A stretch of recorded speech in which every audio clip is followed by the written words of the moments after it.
Is there a lot of pressure behind it? You know, like where you have to go out. You ever feel pressure before going on stage saying, I have to be funny. I have to make these people laugh.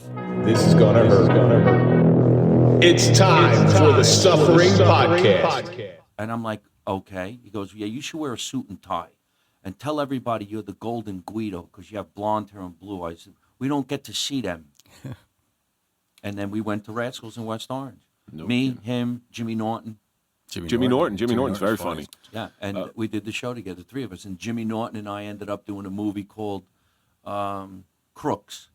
Crooks, that one I don't think I've ever seen Crooks. Yeah, it's a great movie. It was an independent film. They wanted to get Dice, they couldn't afford him, so they got me. No, he's too busy doing Jimmy A Star Is Norton. Born.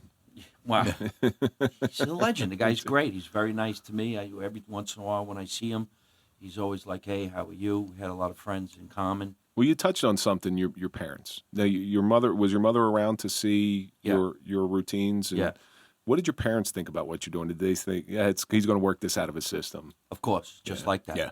He's going to grow up and get a real job one day. You could always work for your father, Michael. You could work for your father. He's got a nice construction company and make a nice living. I love the accent. Your father. Your father. When do you think you're going to give this up? Yeah. But if you had a bad show, your mother always said, "Don't worry, here's a sandwich. You could eat it." You know, Good for you. That's a nice callback. No, my mother would come to shows and say, "I think you're cursing a little too much." And why are you making fun of me? Enough with it. Did she ever see Dice Claydon? I mean, talk about cursing a lot. My mother and father came to see Dice when we were in West Orange. In fact, when my father showed up, Dice was hugging my father. He loved my father. A lot of people, you know how Dice would smoke and do what he did, but I do this little thing about putting out a cigarette. That's actually impersonating my dad. My dad was the type of guy who smoked so many cigarettes that I don't think he even realized it was in his hand. But if he was talking to you to make a point, he had to finish a hit on the cigarette, put it out, and then talk to you. So if you said, "Dad, how's the weather today?" he'd go like this. It's good. So now I do it in my act. And now your mother's behind him going, "Mike, enough with the comedy thing already. Yeah. Enough.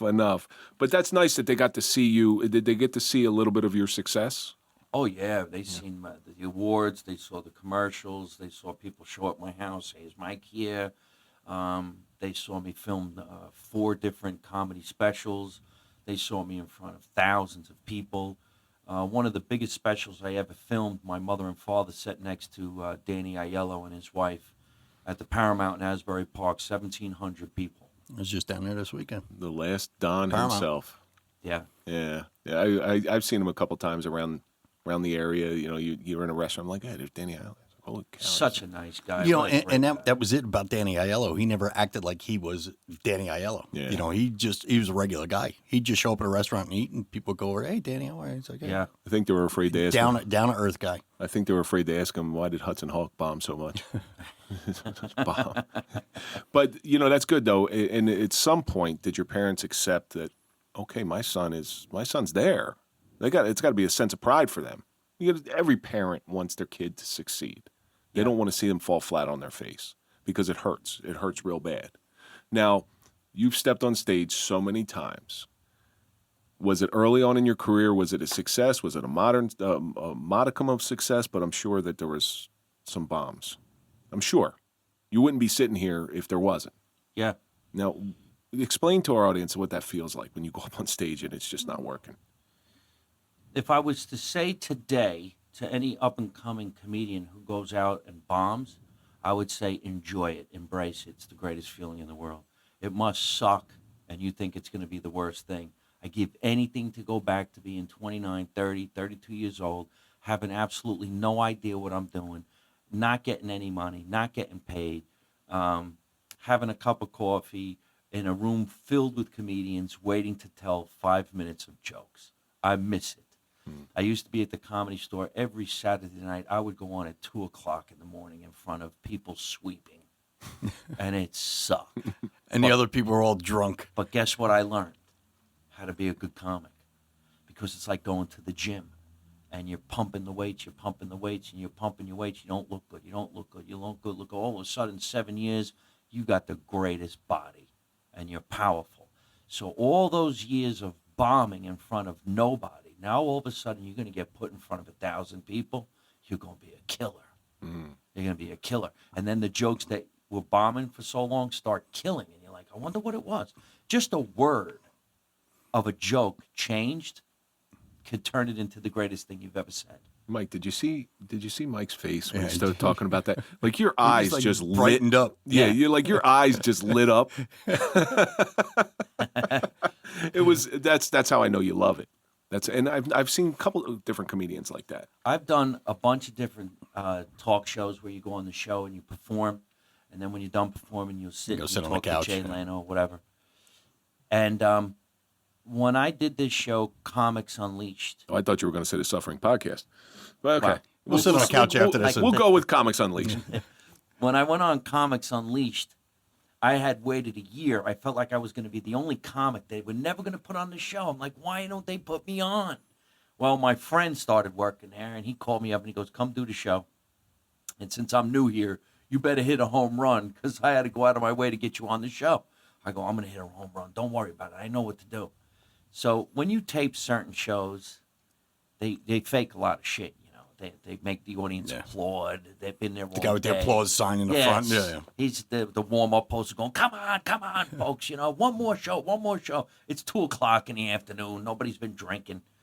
So I'm on the show, and they said, this is the last taping. Everybody's really, really tired, so you better bring it. And that's when I said, you know what? I'm going to do this joke about being the first Italian president, and we're going to whack Osama bin Laden. And that's going to be the joke. So when I started the joke, I felt the audience start cheering. So for the first time on this show, a comedian got out of the chair and stood up, and that was me. And I pretended I was putting out a cigarette, and I said, Osama, I want to talk to you about something. The audience just I've seen went this bit. nuts. I've seen this bit on YouTube. Yes. Wow. And you're like, what happened to Osama bin Laden? Don't worry about it. Yeah, we- Don't worry. steal the rugs. And the funniest thing is, I didn't think much of it. I just felt like I did a great job. Then I started getting all these phone calls. Dude, you're viral, bro. You're viral. There's millions of people. And you start getting all these phone calls. Come play the theater. Come play the theater. And then I'm just like, damn, yeah. Who knew? Is that your, like, I made it moment? Well, you can have an I made it moment a lot of times, because I don't think there's ever going to be in my life that moment that I say I made it, and I don't really have made to try it. anymore. Yeah. Because I'm never going to stop. Well, that happens to a lot of comedians, okay, where they make it and then their sophomore year, like you figure they make it, they're big, and then they come in with their second comedy album or their second special, and it's kind of like, Yeah, I'm not going to let that happen. I always want to be growing. I've done 4 specials. They've all been sold in stores. They've all aired on television. But I want to do another one. And hopefully when that's done, I'll do another one. I want to do a sitcom. I want to do a movie. I love being in this business. I'm not going to stop. Is there a lot of pressure behind it? Like where you have to go out. You ever feel pressure before going on stage saying, I have to be funny. I have to make these people laugh? Yeah. Or do you just go up confident saying, I know I'm going to make these people laugh? No, I was taught a long time ago by Armando Sante. He came to the acting school and he said, here are the tools that you're going to need to be in this business. A suit of armor, because everybody's going to poke at you, a very thick skin, a survival job, and the attitude that everything you get, you should be very thankful for, and always be nervous when you're going to perform. Because when it comes to live performing, if you're not nervous, that'll be the night you bomb, because you're too cocky to be nervous. So I'm always nervous. I'm always saying to myself, oh, no, I hope, and I will never take what I do for granted. So even if there's a night where I don't want to get on stage, I will make sure I bring the mustard. Armando Sante has my favorite line in all of movies. That's why I respect the guy so much. And I watch even movies that he does now. I still watch it. When he was playing Gotti, number one, he grew up in that area. So he did that research. He knew that character really well. But he's talking to Anthony Quinn, who was playing Neil Delacroce, and Paul Castellano, the guy playing Paul Castellano, just became boss. And he goes, this guy, he squeezed the fucking quarter till the eagle screams. And to this day, I use that line when somebody's being cheap. Right. But I have a lot of respect for that guy because he's a true craftsman at what he does. He really immerses himself in those roles, and you believe it. Just like I believe when you get up on stage that you're going to go out and whack Osama bin Laden. Right. That's part of that actor in you. I think. Yeah. I think. But there are some downsides to comedy. Well, yeah, I'm just going to say that too. Depression is big in comedians also. Yes. Richard You know- Jenney. Robin Williams. Yeah, Richard Jenney. So the story I heard about Richard Jenney is he always wanted to do movies. He never wanted to, but he was supposed to be one of the best comics ever. And I watched Richard Jenney specials. He was very, very funny. And then he goes and does what he does. Yeah. Shot himself. Yeah. Is that all part of the pressure put on you, do you think? Yeah, because we always have to look for work. You don't get a job and you're going to work there for 30 years. Yeah, it's not like you're getting up at 9 o'clock in the morning saying, "Oh, I got to work today." Right. You got to look, shop, hope, beg. It's not easy, man. You could be the best and you could be nowhere. A lot of comedians quit this business. There's only let's say the top 100 comedians actually earn a living. And then there's others have this as a part-time job or a hobby. This is not a hobby. So you can get very depressed. And let's suppose I'm out on a cruise ship and everybody thinks, wow, what a life. Yeah, well, I'm by myself. So at night, yeah, I'm with everybody. We're having fun. During the day, they're all coupled up. I'm by I myself. go back to the cabin by myself. Yeah. But that's so the travel portion of it. And I wanted to get into the travel portion because I always thought that's where the depression of a comedian comes from. Because when I was in a job where I traveled coast to coast, living out of a suitcase 4 weeks out of the month, it's a lonely existence. Because unless I'm in my own bed, I'm never off of work. You know, like I'm always working. And it got very lonely. Does that happen? You get lonely, you go into your head, and you start creating. What do you create in your head when you start thinking about the way things could have been, should have been? Why am I not there? The jealousy. Why is that comedian got that and I don't have that? That guy took my joke. How come he became famous? What happened to so and so? There's a powerful depression that comes from jealousy. You know, your bruised ego. Could it be like an insecurity thing? Well, you got to be somewhat secure to actually have the balls to get up on a stage and say, "I'm taking you all on the ride, and you're coming." Oh, that's gigantic balls. You know. Make no bones about it. Because that's the one thing I know. I have the confidence. Well, I will slaughter you. And if you get up and go to the bathroom while I'm performing, you might as well just kill yourself. No, there's been so many times I went to a comedy show and held in my piss for Hold on fucking that hours. Shit. Oh, fuck You want up. another beer? No. And I'm full. I knew Richard Jenney. I used to see him all the time. The guy was a legend. Yeah. He did 12 or 13 HBO specials, all completely different. He was probably one of the top Italian comedians, if not the top Italian comedian. I used to see him all the time when I was coming up at the Laugh Factory. And Dom Irrera, who's still around, he's a good friend. They were friends. Dom Herrera is hilarious. funny. The best. Yeah. But Richard Jenney, I guess he was going through some depression. He did do that TV series, The Platypus Man, if you remember. Yeah, I remember that was it. his show. And The Mask. He was in The Mask. With He was in Jim a lot Carrey. of projects. He was worth millions of dollars. But I saw him at the Laugh Factory one night, and he was talking to Dane Cook. You know who that is? Oh, yeah. And Dane Cook at that time ended up selling out all the Staples centers throughout the United States through MySpace, when MySpace was the big internet giant, if you remember this. And they were talking, and I remember looking at Richard Jenney, and I'm saying to myself, he's jealous. He's jealous of this Dane Cook guy who kind of came out of nowhere, but he didn't. He was working for 20 years before he hit.